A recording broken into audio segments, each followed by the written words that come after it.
안녕하세요. 노후이 미덕입니다. 노후에 찾아온 사랑 달콤할까요? 위험할까요? 오늘은 꼭 알아야 할 진실을 알려드립니다. 72세 김영희 할머니는 꿈만 같은 로맨스를 만났습니다. 하지만 3개월 후 그녀의 통장은 텅 비어 있었죠. 어떻게 이런 일이 일어났을까요? 최근 노인 연애 사기가 급증하고 있습니다. 특히 데이팅 앱을 통한 피해가 전년 대비 235% 증가했다는 충격적인 통계가 나왔습니다. 하지만 더 놀라운 건 금전적 피해보다 더 큰 위험이 도사리고 있다는 점입니다. 오늘은 제가 상담했던 수백 명의 노인 연애 사례를 통해 반드시 피해야 할 5가지 함정을 낱낱이 공개하겠습니다. 첫째, 진짜 사랑과 가짜 사랑을 구분하는 결정적인 신호들. 둘째, 자녀들이 절대 말하지 않는 충격적인 속마음. 셋째, 건강을 해치는 위험한 애정 표현의 실체. 넷째, 재산을 노리는 사기꾼들의 교묘한 수법. 다섯째, 놓치면 후회하는 법적 보호장치. 이 모든 내용을 실제 사례와 함께 자세히 알려드리겠습니다. 영상 끝까지 놓치지 마세요. 김영희 할머니의 이야기는 시작에 불과했습니다. 그녀의 통장이 텅 비게 된 과정에는 충격적인 진실이 숨어 있었죠. 처음엔 그저 커피 한 잔이었습니다. 할머니와 비슷한 나이의 신사분이 데이트 앱에서 먼저 연락을 해왔죠. 프로필 사진은 점잖은 양복 차림의 노신사가 있었습니다. 자녀들 모두 미국에서 성공했다는 그는 한국에서 노후를 보내며 진정한 동반자를 찾고 있다고 했습니다. 첫 만남에서 그는 쑥스러워하며 커피 한 잔 사달라고 했습니다. 할머니는 웃으며 요즘 시대가 어떤 시대인데 당연히 더치페이죠라고 답했죠. 하지만 그는 지갑을 두고 왔다며 난처해했고 할머니는 선선히 커피값을 계산했습니다. 두 번째 만남에선 급한 병원비가 필요하다며 300만 원을 빌려달라고 했습니다. 자녀들이 보내준 돈이 며칠 후면 들어온다며. 잠깐, 이런 패턴 어디서 많이 보셨죠? 실제로 노인 데이트 사기의 90%가 이런 패턴을 보입니다. 처음엔 작은 금액으로 시작해 점점 큰 돈을 요구하는 거죠. 특히 충격적인 건 이런 수법으로 노년층에서만 연간 850억 원의 피해가 발생한다는 점입니다. 하지만 더 놀라운 사실이 있습니다.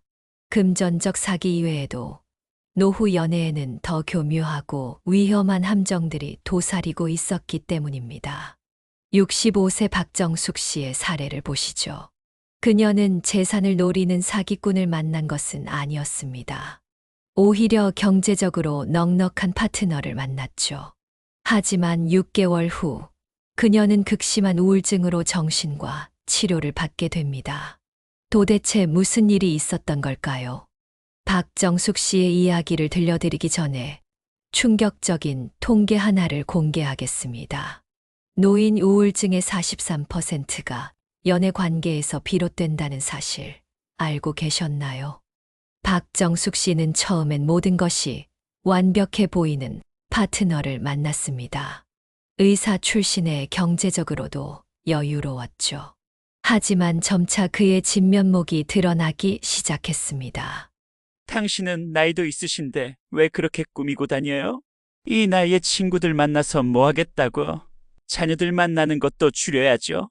이제 우리가 서로의 전부잖아요. 교묘한 통제가 시작된 거였죠. 처음엔 관심과 사랑이라 생각했던 말들이 사실은 심각한 정서적 학대였던 겁니다.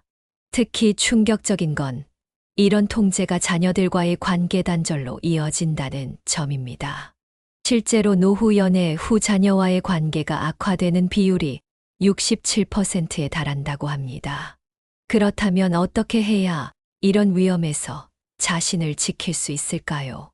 전문가들이 제시하는 3가지 핵심 신호가 있습니다.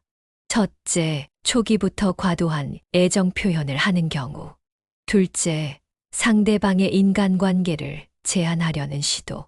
셋째, 나이를 들먹이며 자존감을 낮추는 발언. 하지만 이것만으로는 부족합니다. 더 중요한 건 초기 단계에서 이런 징후를 포착하는 능력이죠. 다음은 68세 정미화 씨의 사례를 통해 건강한 노후 연애를 위한 구체적인 방법을 알아보겠습니다. 특히 자녀들과의 관계를 오히려 강화시킨 그녀만의 특별한 비결도 함께 공개하겠습니다. 정미화 씨의 사례는 많은 분들께 희망을 줄 것입니다. 그녀는 68세에 새로운 사랑을 시작했고, 놀랍게도 자녀들의 전폭적인 지지를 받았습니다. 그녀의 첫 번째 비결은 완벽한 공개였습니다.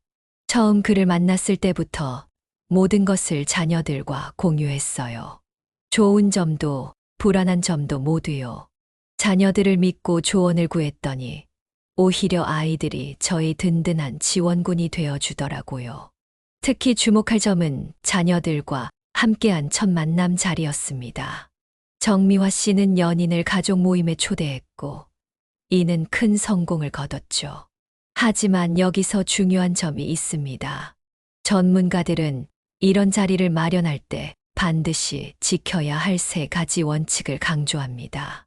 첫째, 시기의 적절성입니다. 관계가 어느 정도 안정된 후에 진행해야 합니다. 둘째, 자연스러운 자리여야 합니다. 격식 있는 식사보다는 편안한 카페나 가벼운 나들이가 좋죠. 셋째, 모든 참석자의 동의가 필요합니다. 강요는 역효과를 부를 수 있기 때문입니다. 그런데 여기서 또 하나의 충격적인 사실이 있습니다. 노후 연애에서 발생하는 가장 큰 문제가 바로 이 가족 관계에서 시작된다는 점입니다. 최근 한 연구에 따르면 노후 연애 실패의 78%가 가족 간의 갈등에서 비롯된다고 합니다. 특히 재산 문제가 개입되면 그 비율은 89%까지 치솟습니다. 다음은 이런 가족 갈등을 현명하게 해결한 73세 김호철 씨의 놀라운 해결책을 소개해 드리겠습니다. 73세 김호철 씨의 해결책은 많은 분들이 예상하시는 것과는 전혀 달랐습니다. 그는 자신의 재산을 법적으로 명확히 정리하기 전까지는 절대로 연애를 시작하지 않겠다고 결심했죠. 처음엔 가족들이 제 연애를 반대했습니다. 하지만 제가 먼저 신탁을 설정하고 명확한 재산 분배 계획을 세웠더니 자녀들의 태도가 180도 바뀌더군요. 전문가들은 이런 방식을 선제적 신뢰 구축이라고 부릅니다. 실제로 이런 방식을 택한 노후 연애의 성공률은 92%에 달한다고 합니다. 김호철 씨가 선택한 구체적인 방법들을 살펴보겠습니다. 첫째, 자녀들과 함께 변호사를 방문해 유언장을 작성했습니다. 둘째, 재산의 일부를 생전 신탁으로 설정했습니다. 셋째, 매달 일정 금액을 자동이체로 손주들의 교육비 통장에 넣기 시작했습니다. 특히 세 번째 방법이 매우 효과적이었다고 합니다. 자녀들은 부모의 노후 연애를 걱정하면서도 실은 그들의 자녀, 즉 손주들의 미래를 더 걱정하는 경우가 많기 때문입니다. 하지만 여기서 중요한 주의점이 있습니다. 바로 새로운 연인에게 이런 재산 관리 내용을 어떻게, 언제 알려야 하는가 하는 점이죠. 다음은 이 과정에서 큰 실수를 했다가 극적으로 문제를 해결한 박상현 씨의 사례를 살펴보겠습니다. 박상현 씨의 실수는 연인에게 너무 이른 시기에 재산 상황을 공개한 것이었습니다. 그의 진심은 투명성이었지만 결과는 재앙이었죠. 처음엔 모든 걸 솔직하게 이야기하는 게 좋을 거라 생각했어요. 제 부동산 자산과 예금, 심지어 자녀들과의 재산 약속까지요. 하지만 그 순간부터 상대방의 태도가 미묘하게 달라지기 시작했습니다. 전문 심리 상담사 김민정 박사는 이렇게 설명합니다. 초기 관계에서 재산 공개는 양날의 검과 같습니다. 오히려 순수한 감정 교류를 방해할 수 있죠. 그렇다면 적절한 시기는 언제일까요? 전문가들은 다음 세 가지 신호가 모두 나타날 때를 권장합니다. 서로의 생활 패턴을 충분히 이해했을 때, 각자의 가치관과 미래관이 확인되었을 때, 상호 신뢰가 구체적인 행동으로 입증되었을 때, 실제로 이런 기준을 적용한 노후 연애의 성공률은 85%에 달합니다. 반면 3개월 이내에 재산을 공개한 경우의 성공률은 고작 15%에 그쳤죠. 박상현 씨는 다행히 전문가의 도움을 받아 이 위기를 극복할 수 있었습니다. 그 해결 과정에서 발견한 황금률을 다음 편에서 공개하겠습니다. 박상현 씨가 발견한 황금률은 바로 단계적 신뢰 구축법이었습니다. 그는 관계를 다시 처음부터 시작하기로 했죠. 제가 했던 실수를 만회하는 과정이 쉽지는 않았습니다. 하지만 오히려 이 위기가 우리 관계를 더 단단하게 만들어줬어요. 그가 시도한 방법은 놀라울 정도로 체계적이었습니다. 1단계 감정의 정직성 회복, 재산 이야기는 완전히 배제, 서로의 취미와 관심사에만 집중, 소소한 일상 공유하기.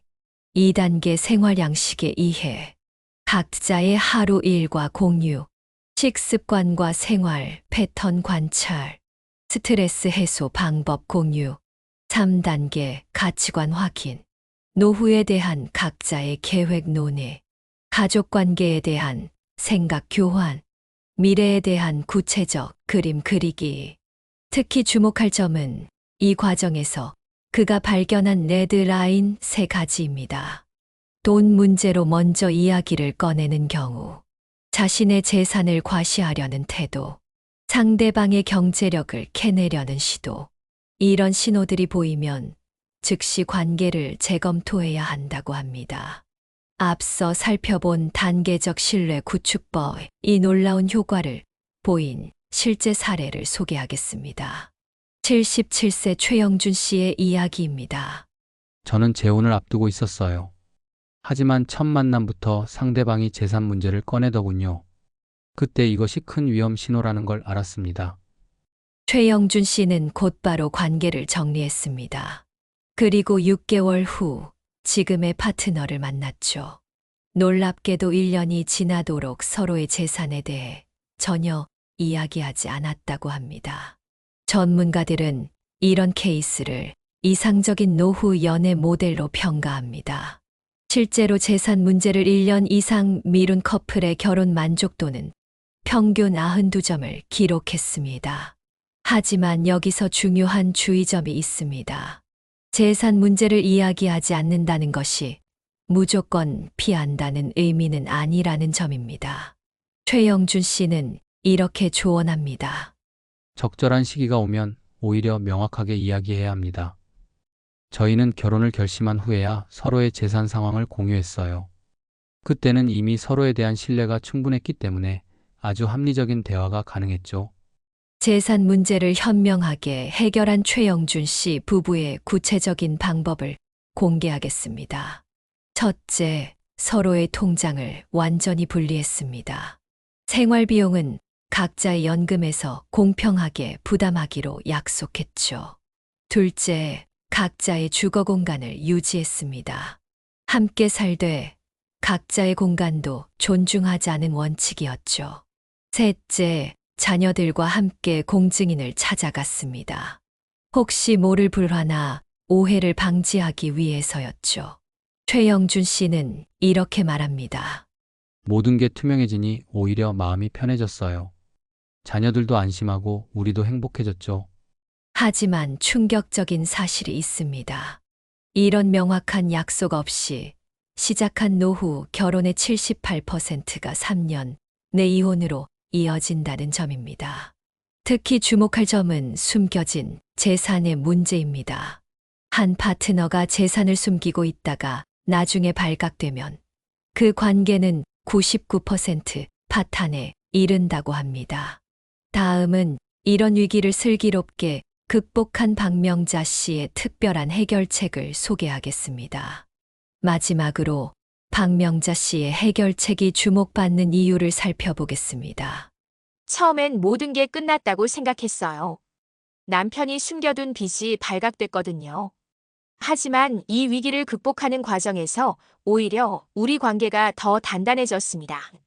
박명자 씨가 선택한 방법은 완전한 재정 공개였습니다.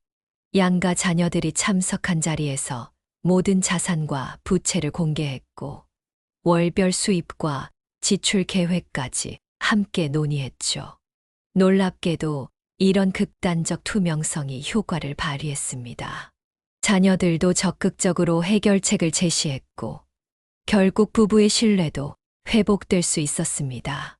노후 연애의 성공을 위한 최종 체크리스트를 정리하면 관계 초기의 재산 문제는 절대 언급하지 않기. 서로의 생활 방식과 가치관 먼저 파악하기. 자녀들과의 충분한 소통으로 지지 얻기. 필요한 시점에 법적 보호장치 마련하기. 모든 재정 문제는 투명하게 공개하기. 이것으로 노후 연애의 위험과 해결책 시리즈를 마무리하겠습니다. 다음 영상에서는 건강한 노후 부부 생활의 비밀을 다루겠습니다. 구독과 좋아요, 알림 설정 부탁드립니다.